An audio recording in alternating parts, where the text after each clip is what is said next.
Hi, welcome to InFocus Recouched, where we check out some of the highlights of the InFocus program from the last few years. And this week, we'll also check out some of the highlights of Kent's various hairdos over the last few years. Well, Dora, sadly, what is done cannot always be undone, but happily, it's not just about me. This week, we'll see interviews with a missionary to Mongolia. We'll hear from our favourite health experts, Sue Rad and Dr. James Wright. There's a bit of a health theme to this week's episode, isn't there? Yeah, I guess. Because our first interview is with a celebrated author and researcher, Dan Buettner. Oh, I was so excited to meet this guy. It was a real highlight for me. So excited, huh? I guess that's why your hair was so curly. Dan Buettner, thanks for your time. Delight to be here. Great. Now, it seems that a lot of people had this great uncle who smoked like a chimney, drank like a fish, happy as Larry, lived till 95. I mean, is living long really about lifestyle, or is it just genetics or just plain dumb luck? Well, the genetic component is about 10%. The Danish twin study tells us that. So, indeed, if you have 1,000 people, there may be a few who've won the genetic lottery and who can have a bad lifestyle and still make it to 95. But for 90% of us, in order to reach the capacity of the human machine, 90 or 95 years, you need to have a good lifestyle. Okay. Now, your work has taken you all over the world in search of communities where people live longer than average. What did you find? Where did you go?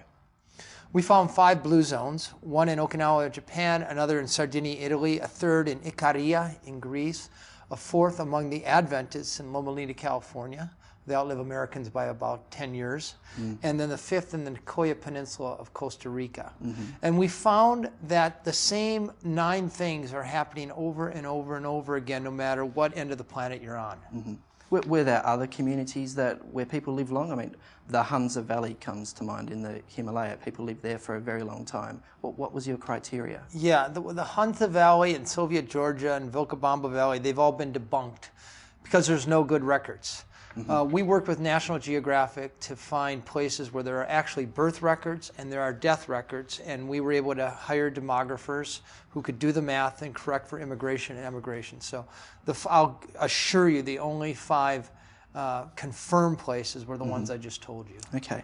Now, a lot of people will say, Dan, that if living long means lingering on in a nursing home till you're 102, you know, where's the attraction in that? I mean, isn't quality of life really more important than quantity? So that's the great myth, is that if we live a long time, we're going to be frail. But actually, people have a life. The group of people who have a life expectancy of 95 actually have lower periods of disability at the end of their life than people who have life expectancy of 60 or so. So people are smoking too much and drinking too much and doing drugs. They not only die sooner, but they have long periods of morbidity where they're spending lots of money on health care. Okay. So you've broken down the secrets of longevity or long living to 9 behaviours. Can you summarise those for us? Yes, there's 4 categories. The first one is thinking about physical activity as something that completely pervades your daily life. How do you engineer physical activity back in your life? By putting in gardens, by deconveniencing your home, not having a button to push for housework. Does that go in the opposite direction to what Western culture has been trying to do since the Industrial Revolution? I mean, you know, time motion studies and efficiency and all this kind of stuff. You go in the opposite direction, aren't you? Putting more activity into your day? Yeah, we need to go the other direction. You know, as part of this vegetarian week here in Australia, a study was done that found that almost 2/3 of Australians are overweight or obese. So all this effort to get people to exercise just isn't working. We need to look at traditional cultures of the world and look at how their lives are set up and emulate them. Okay, so 4 categories. Number 1, move more. What are the other 3? Second one is having the right outlook, taking time to downshift during the day. I think prayer works very well at reversing the inflammatory response we get from stress and hurry and worry. The third category is how we eat. plant-based diet is very clear, adds a half a dozen years of life expectancy over people who eat a lot of meat, more than a quarter of a kilo. We especially like nuts and beans, and strategies to keep from overeating. Ellen White, I think, had it right when she said, eat breakfast like a king, lunch like a prince, and dinner like a pauper. You also see that in Okinawa and in Costa Rica, the other blue zone. Okay. And finally, investing in family is huge. Keeping your aging parent nearby, staying in a marriage. Married people outlive single people. Oh, really? And really investing in your children. Okay. Now, one of these 9 points, you mention red wine. Now, this is a bit of a controversial one, isn't it? I mean, there have been people telling us a little bit of red wine helps you live longer. What do they call it? The French paradox. But there's other research that's kind of debunking that, saying, well, no, not at all. Red wine isn't particularly good for you. Even the French government's trying to clamp down on that research. How do you read it? Yeah, so I don't have an opinion on these things. All I know where the longest lived people exist in the world, and I know what they do. And 4 out of 5 blue zones, a little bit of drinking is part of their daily routine. Okay. Now, when I say a little, it's 1 to 2 drinks a day. And no, you can't save up all week long and have 14 on Saturday. Okay, all right. And before you mentioned prayer, you mentioned faith. Are you saying that religious people are likely to live longer? Yes. Yes, 4 to 14 extra years of life expectancy if you go to, and it doesn't matter if you're Christian, Muslim, Jewish, Buddhist, but the way it's been measured is attending a faith-based community. And if you do it 4 times a month, we don't know if it's because of stress reduction or you have a better social network or because you're less likely to engage in risky behaviors. But religiosity is indisputably a good thing. Okay. Are you a spiritual or religious person yourself? Yeah, I'm Catholic. I was born Catholic, and I don't show up to church every Sunday, but I consider myself a practicing Catholic most of the time. Yeah, most of the time. Every once in a while it gets... And apart from going to church occasionally, how have you put these 9 behaviours into practice in your own life? Well, the idea of moving naturally, I moved into a neighborhood where there are sidewalks and where you could walk to the store and your friend's house, and I can bike to work. I'm more physical activity doing that than anything else. I've gone from fanatic cycling to doing yoga. I've cut most meat out of my diet. It doesn't mean it doesn't mean I never eat meat, but I eat it usually just at celebrations. I put more time into my children than I used to put into them. They're a much bigger priority than they were when I was, quote unquote, building my career, and I've become conscious of the importance of that. And I clearly know my sense of purpose, and I make sure my work life and the meaning in my life are aligned. I'm not off making money in one direction and feeling my passions going off in another. I make sure they're together. Well, thanks, Dan. It's been good talking to you. All right. Wish you a long life. Live large and eat your vegetables. Yes. Eat your vegetables? So funny, but great advice. Yeah, well, and it really matches up, with the sort of advice we've been hearing from our health experts, time and time again here in the studio. But more of that after the break. We live our lives running around, rarely stopping to ask ourselves where we're going and what our final destination is. In the end, our lives become little more than routine. Step beyond and discover a path that offers comfort, love and hope. Visit hopeoffer.com/step beyond or call 1300 300 389 for your free copy today. Hi, welcome back. Now, this next segment goes back a few years to the original InFocus set, but the information Doc Wright gives us is just as relevant as ever. That's right. And something I've noticed, Ken, is that Doc Wright keeps returning to one of his favourite topics, the importance of stopping smoking. Oh, you'd think the message would have got through by now, wouldn't you? You think everyone would have heard. Yep. But just in case you need further convincing, watch this video with Dr. James Wright. And after that, Dora, there's a segment with Sue Rad that I'm afraid to say is about barbecued meat, and I'm not sure you're going to like it. You can't bring that up this close to Australia Day, Kent. It's un-Australian. Well, you've been warned. And we are talking about... Well, I've got it written down here, and I'm going to have trouble even pronouncing this, Doc. Chronic obstructive pulmonary disease. Absolutely. Funny sounding thing, isn't it? COPD for short, chronic obstructive pulmonary disease. Now, pulmonary, that's got something to do with the lungs, doesn't it? Absolutely, yes. Right, good, I've got that one right. And that's the good part. We know the name. The bad part is if you happen to get this horrible thing, because it causes breathlessness, wheezing, can't get your breath properly, bring up gaggy, horrible stuff. Life is miserable, and as time progresses, it gradually gets worse. So what causes it, or how could I avoid it? What a good question. It's caused almost entirely by cigarette smoking at any stage of your life. Right, I'm making note of that. Even if you smoke probably for a year or two when you're 14, 15, 16-year-old, you are a candidate for this down the track, 10, 30, 50 years later. And kids just emulate their parents, their smoking mothers, usually teenage girls, 10, 12, 13, 14. Once you start, of course, you can never give up. I'm going to stop tomorrow, but they never do, as we all know. Yeah. And we smoke billions of cigarettes still in this country. If I was to stop smoking, say, to reduce my risk of COPD, yes, would that in fact reduce my risk? Absolutely.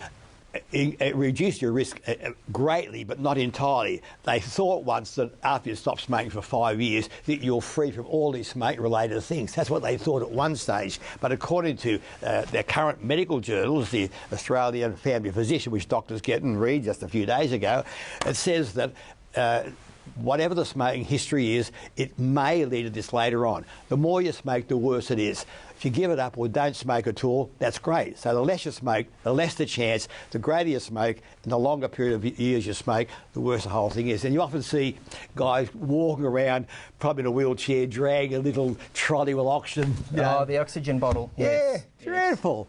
You might as well be dead. You're better off dead, in actual fact. It's absolutely dreadful. And almost totally preventable. That's the sad part about it. Well, if you're a smoker, there's obviously one more reason to stop. Absolutely. Well, that's the jolly good reasons for stopping. Treatment, not satisfactory. We have these things, the so-called Tyloid and that Docramil, bronchodilitis, all these so-called puffer things which you push down here, and that helps a bit. But the smoking destroys the fine filtering mechanism. Once destroyed, it will never get better. It can't. There's no mechanism to recreate it. Damage once done, forever. So please, don't smoke in the first place, please. If you are a smoker, give it up, please. Sounds like great advice. Thanks, Doc. So look, food scientists are now telling us there's something wrong with the humble Aussie barbecue. I mean, think about it. Why should you be feeling guilty about munching a humble sausage? Our resident nutritionist, Sue Rad, tell us about it. Well, James, there's absolutely nothing wrong with the Aussie barbecue. Oh, really? Absolutely nothing. That's what I wanted to hear. If you want to accelerate premature ageing, bring on diabetes, heart disease or cancer earlier. Oh. Actually, in all honesty, what is really wrong with it is that you get these terrible chemicals that are formed when you cook meat, chicken or fish under high temperature conditions, particularly when you get that sort of blackening aspect. That's just meat, chicken, fish? Yeah, well, basically all animal products, flesh foods as we call them. And you form chemicals like HCAs, heterocyclic amines, PARs, polyaromatic hydrocarbons, and some of these are nastier than what you get in cigarette smoke or car exhaust fumes. So is it like just a few atoms on the sausage? Or? It depends how you cook. Yeah, okay. Yeah, so there are ways to minimise the formation of these chemicals in your meats if you're going to have meat at all. So, for example, flipping often is really important because the less time the meat is in contact with the barbecue, so you're supposed to turn your sausage? You should, because you see these things are formed on the surface area. Wrapping, you could wrap in foil or wrap in banana leaf. That would reduce the formation. And marinating is a really good idea. So you're saying this black stuff? Carcinogens, lots and lots you of got to reduce the black stuff? Absolutely, you can cut it off. Okay. And some actually still gets into the meat, but that is a sure sign that you've got a lot of carcinogens in your meat. Okay. So you can reduce the black stuff forming by marinating. So if you put some sort of citrus like lemon or orange, some olive oil and lots of fabulous herbs, think of rosemary or oregano, they will also help reduce the formation of these carcinogens. A little itty-bitty bit of herb marinating in the meat. Goes a long way. Like you marinate for a couple of hours? You will reduce the formation. Of course, you could also the think olive oil about... protects, does it? Yep. You could also think about reducing how often you have barbecues, or even the amount of meat, and add other stuff to your barbecue. Oh, so if I'm having a couple of sausages and a couple of slices of bread with a couple of doses of tomato sauce, you're saying it's better to have one? Well, it's actually better to add some more colourful things like plant foods, because interestingly, these chemicals don't form at all, or form in very low levels when you eat barbecued plant foods. Ugh. So, for example, let me show you. Absolutely, fabulously tasty. You could even add things like Do you know how many people go for the solids in a barbecue? So tell us. Well, these are going to be barbecued foods, not necessarily salads. These are dolmades. Have you seen those? Yeah, stuffed vine leaf. Okay. Stuffed with lovely, tasty rice. You You see them in can the supermarket. barbecue those. Oh. They're pre-made. No, I better not use my fingers. Okay. At the top, and they're really delicious barbecued. Okay. You can also add other things. Yeah. Add some capsicum or peppers, especially the yellow banana peppers. Oh, they yeah. are fabulous. Once you take them out, pop them on a platter, make a lovely tangy yogurt sauce. Delicious. Okay. You could add tofu. If you have a barbecued tofu, you can get slabs of tofu. You can buy it marinated, or you can just do your own. Get some ketchup manis. That's an Indonesian soy sauce. Very syrupy, slightly sweet. Delicious. You could get eggplant, slabs of eggplant, barbecue that, and have a lovely orange tahini Now, look, most sauce. Aussie blokes haven't tried a stuffed vine leaf, I'd bet. Well, that's the thing. They haven't tried it. Once people try all these other ideas, their eyes are open and they think, wow, there is so much you reckon more I'd like I it? could do. Yeah, absolutely. Or even mushrooms. Now, the It's a bit oily. Well, it is that way, but once you barbecue it, it's actually quite dry. Or you can just have them as part of your barbecue meal. Bit of zest of lemon in there. Yeah, Okay, absolutely oil. delicious. Yeah, okay. Now, if you had mushrooms, oyster mushrooms, there's those lovely little fan-shaped type of white mushrooms. Just add lots of dried oregano, lots of lemon juice and barbecue those. They are a killer, as in deliciously tasting. very nice. And if you wanted something sweeter, why not consider a pineapple, a bit of pineapple, a cheek of mango. You can get lots of colour, lots of nutrition, and far, far less of these noxious chemicals. And of course, James, if you are eating meat, apart from cutting down, you should always consider adding certain vegetables or salads with that meal. Broccoli, cabbage, lots of good stuff, because these foods have very high levels of phytonutrients, isothiocyanates, that upregulate the detox enzymes in your liver that help you eliminate those. Oh, thank you. So the essential carcinogens. point is that barbecuing meats can be dangerous for your health, so reduce, marinate, or come up with something better. That's what you're saying. Absolutely, and plant foods fit the bill. Why must everything that tastes so good be bad for you? Well, it's not everything, Dora. I mean, what about mangoes?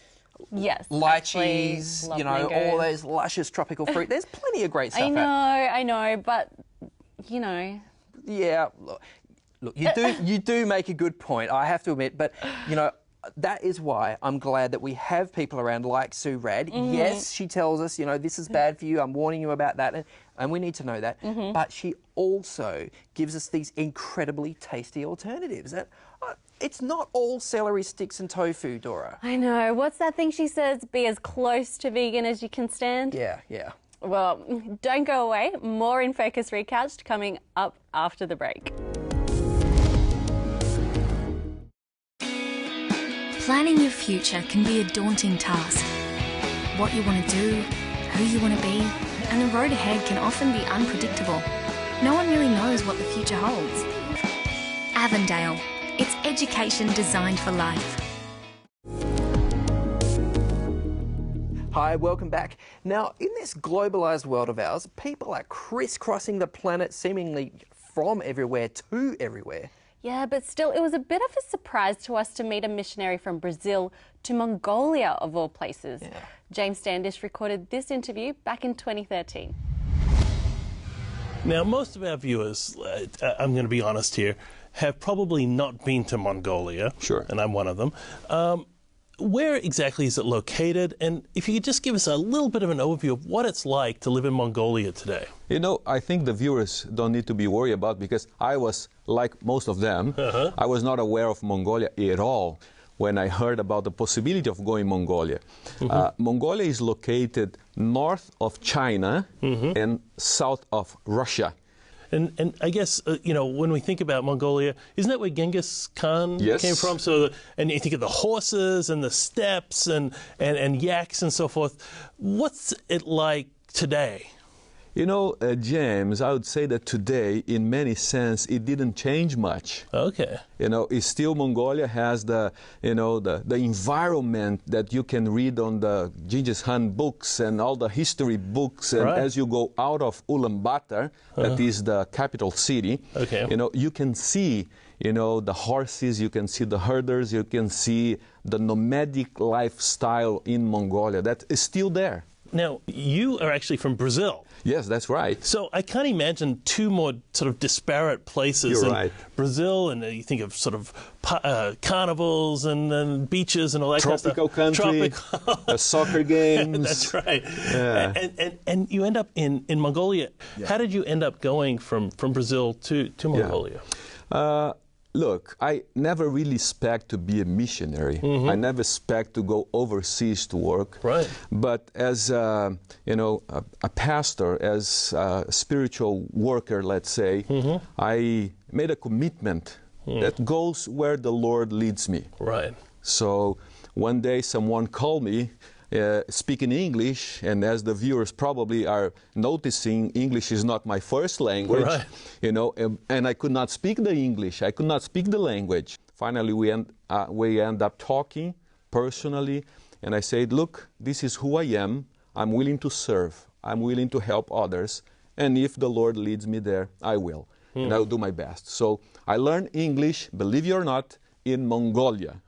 And I believe that they have done a lousy job there, but anyway. No, you've done a great job. I mean, certainly a lot better than my Portuguese. Okay. So we think of Mongolia was actually part of the Soviet Union, is that right? That's right, yeah. So religion wouldn't have been very well fostered, I guess we could say, during the Soviet era. Right. What religion were people traditionally in Mongolia, and how did that religion fare during the Soviet times? Yeah. Mongolians are traditionally Buddhists, but if you read a little bit of Genghis Khan history, you see that he was also someone who promoted the freedom. Okay. Yeah, the history tells that one of his wives, she was a Christian. Really? And he was, very much in favor of promoting, religious freedom, as long as people can be, happy together, supporting each other.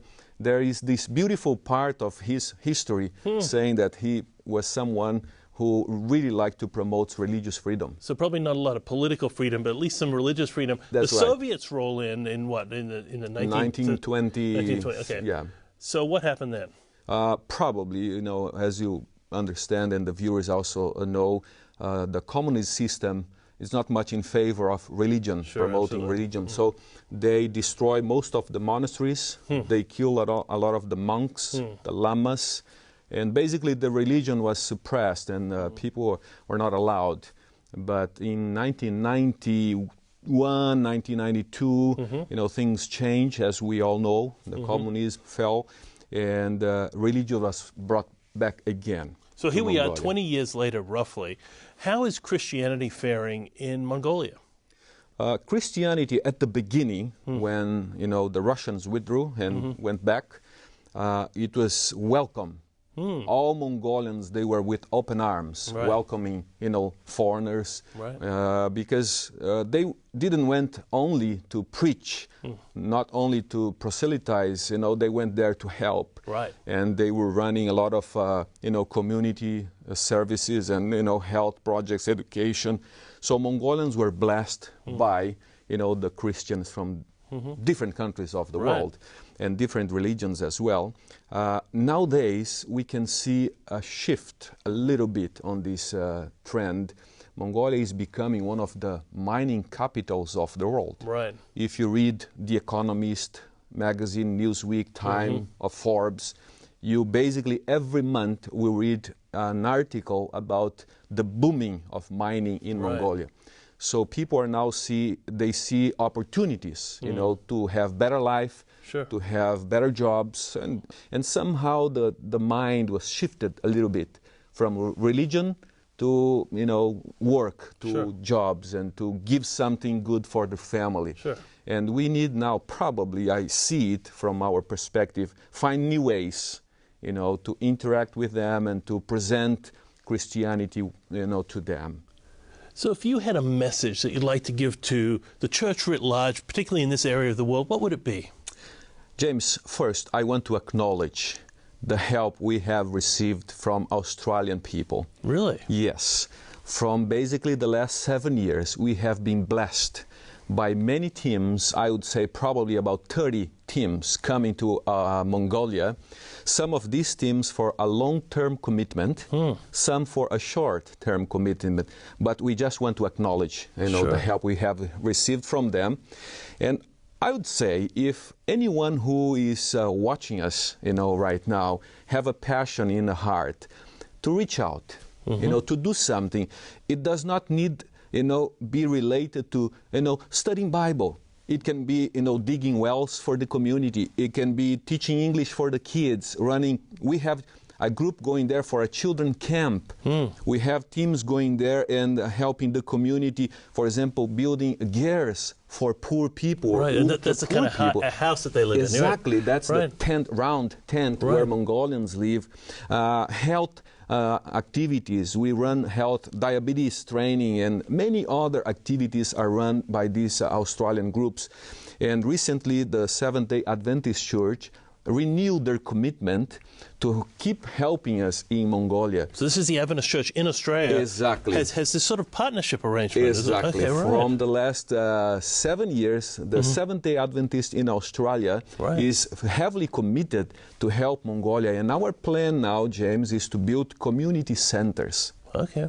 So we have this development plan, and from the viewers who are willing to come, you know, they can join any group who is going to Mongolia, and they can be from any different background, different religions. They are most welcome to come and help, you know, and they can join the groups for 2 weeks' time and go there and help Mongolia. Where do they go to find out information about this? You know, in each of our regional centers in Australia, we have coordinators who run this project. You know, in Perth, in Northern Territory, in South Australia, in Sydney, in Melbourne, we have people who are coordinating the project. So just contact the Adventist Church, the administrative officers. It's available on the web. Okay, that sounds great. Thanks so much for your work you're doing and for the challenge for us to get involved as a community, Christian community here in the South Pacific. Well, it looks like our time is about up. Now, don't say, Dora, that you are not just a little bit better informed than you were half an hour ago. Maybe just a little bit. Maybe a little bit inspired too. Oh, well, let's hope so. Hey, have a great week. We'll see you next time on InFocus Recouched. God bless.